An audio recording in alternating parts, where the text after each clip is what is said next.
ઈડર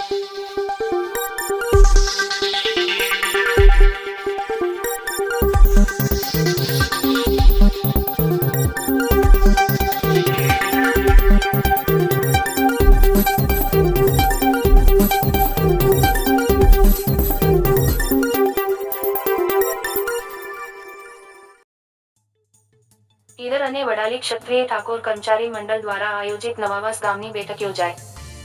સાબરકાંઠા જિલ્લાના ઈડર તાલુકાના નવાવાસ ગામની અંદર પંખીગર જાહેર ચોક ખાતે મીટિંગ યોજાઈ. શરૂઆતમાં વીર મહારાજનો જયકારો કરી ગામના આગેવાનો દ્વારા દીપ પ્રગટાવી મીટિંગ શરૂ કરાઈ હતી.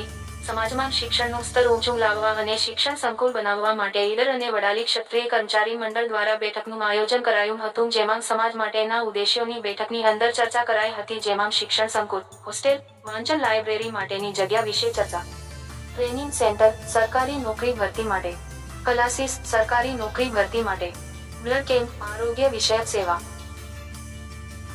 કર્મચારી અને ગામલોકો સાથે ચર્ચા કરાઈ હતી, જેમાં આજની બેઠકમાં જે સમયે ઉપસ્થિત નવાવાસ ગામના સમસ્ત તમામ ઠાકોર સમાજના આગેવાનો, યુવાનો, વડીલો, બહેનો હાજર રહ્યા હતા, જેમાં નવાવાસ ગામ દ્વારા 2,45,000 નું ઈડર અને વડાલી ક્ષત્રિય ઠાકોર કર્મચારી મંડળને દાન મળ્યું હતું. આજની બેઠકમાં નવાવાસ ગામના યુવાનો, વડીલો, આગેવાનો અને મહિલાઓ તેમજ આજુબાજુ ગામડામાંથી પણ મોટી સંખ્યામાં ઉત્સાહ સાથે લોકો જોડાયા હતા અને આ ભગીરથ કાર્યમાં દરેક ઠાકોર સમાજના યુવાનો જોડાય. શિક્ષણ એ જ કલ્યાણના સૂત્ર સાથે ક્ષત્રિય કર્મચારી મંડળ ઈડર અને વડાલીના દરેક ગામડા સુધી પહોંચશે તેવું ક્ષત્રિય ઠાકોર કર્મચારી કેળવણી મંડળના કરણસિંહ ઠાકોર, મણિલાલ ઠાકોર સહિત મંડળનો ઉદ્દેશ્ય સમજાવ્યો હતો અને એક જ ઉદ્દેશ્ય કે ઠાકોર સમાજને નવી દિશા તરફ લઈ જવો. આમ દરેક બેઠકમાં મંડળના પ્રતિનિધિઓ, મોટી સંખ્યામાં કર્મચારીઓ જોડાઈ રહ્યા છે. મીટિંગની અંદર સંગઠનના અગ્રણીઓ હાજર રહ્યા હતા.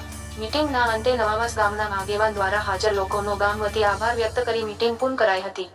રિપોર્ટ કિરણ ખાંટ, સાબરકાંઠા.